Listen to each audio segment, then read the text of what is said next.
Comment down below where you're watching from and like and subscribe if you hate Karens. Alright, buckle up, Reddit. You guys know I'm usually on r/protect and serve, but this story is definitely more suited for y'all over here in r/pro-revenge. Get ready, cause this one's a doozy. So, for context, I'm Officer Marcus Reynolds, been with the force in Sunny Glade, Florida, for about 8 years. Mostly quiet town, you know? We get the occasional fender bender, noisy teens, and the usual Karens. And let me tell you, Sunny Glade has its fair share of them.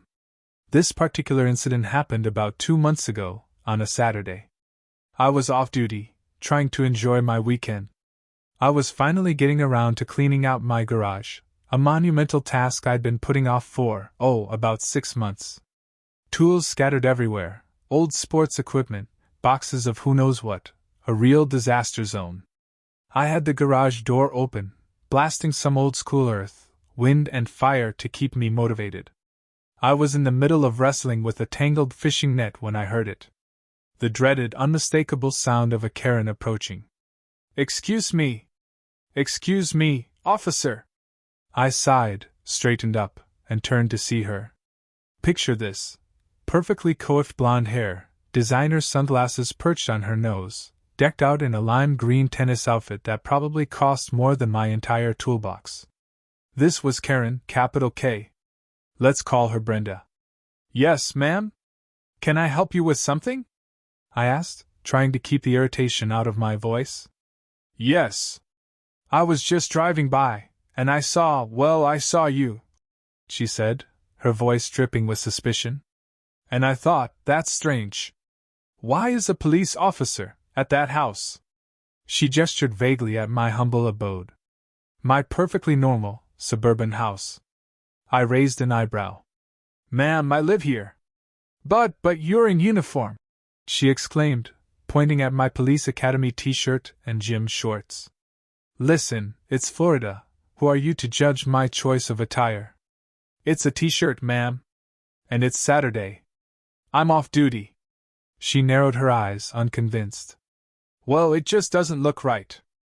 A police officer, living in this neighborhood. And with the garage door open like that. It's practically an invitation for trouble. I was starting to lose my patience. Ma'am, I assure you, I'm not inviting any trouble. I'm just cleaning my garage.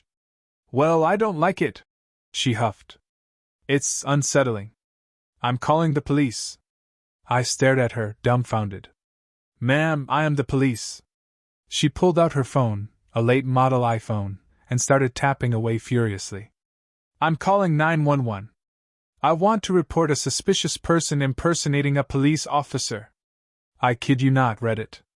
This woman actually called 911 on me, for cleaning my own garage, in my own t-shirt, on my own property. Dispatch, bless her heart, knew my voice and quickly realized what was happening.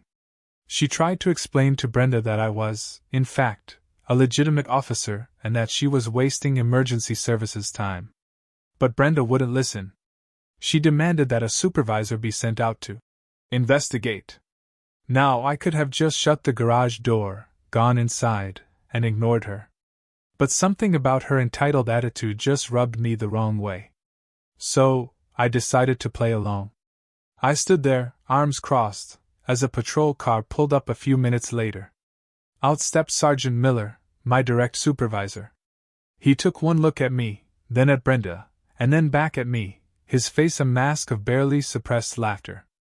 Everything all right here, Reynolds? He asked, trying to sound serious. Just dealing with a concerned citizen, Sergeant, I replied, winking subtly. Brenda launched into a tirade, accusing me of all sorts of things, from impersonating an officer to being a danger to the community. Sergeant Miller listened patiently, nodding occasionally, while I tried my best not to burst out laughing. Finally, when she ran out of steam, Sergeant Miller turned to her, his voice calm but firm. Ma'am, I assure you, Officer Reynolds is a highly respected member of our department. He has every right to live in this neighborhood and clean his garage in peace. I suggest you go home and perhaps find a more productive way to spend your Saturday. Brenda, red-faced and sputtering, finally stomped off, muttering about neighborhood watch and property values. Sergeant Miller clapped me on the shoulder, shaking his head. You get all the fun ones, Reynolds. Just try to stay out of trouble, okay? Yes, sir, I said, grinning. But here's where the story takes a turn, Reddit. This is where the pro-revenge comes in. After Brenda left, I went back to cleaning my garage. As I was sorting through some old boxes, I stumbled upon a dusty photo album. I flipped through it idly, reminiscing about old times. And then I saw it. A picture of Brenda. But not just a picture of Brenda. It was a picture of Brenda and my wife, Sarah. At their wedding. Turns out, Brenda was Sarah's estranged sister. They hadn't spoken in years, ever since a massive falling out over, well, let's just say it involved a large sum of money and a very unfortunate incident with a wedding cake. Sarah never mentioned she stayed in Sunny Glade. Now, I knew Sarah hadn't seen or spoken to her sister in years.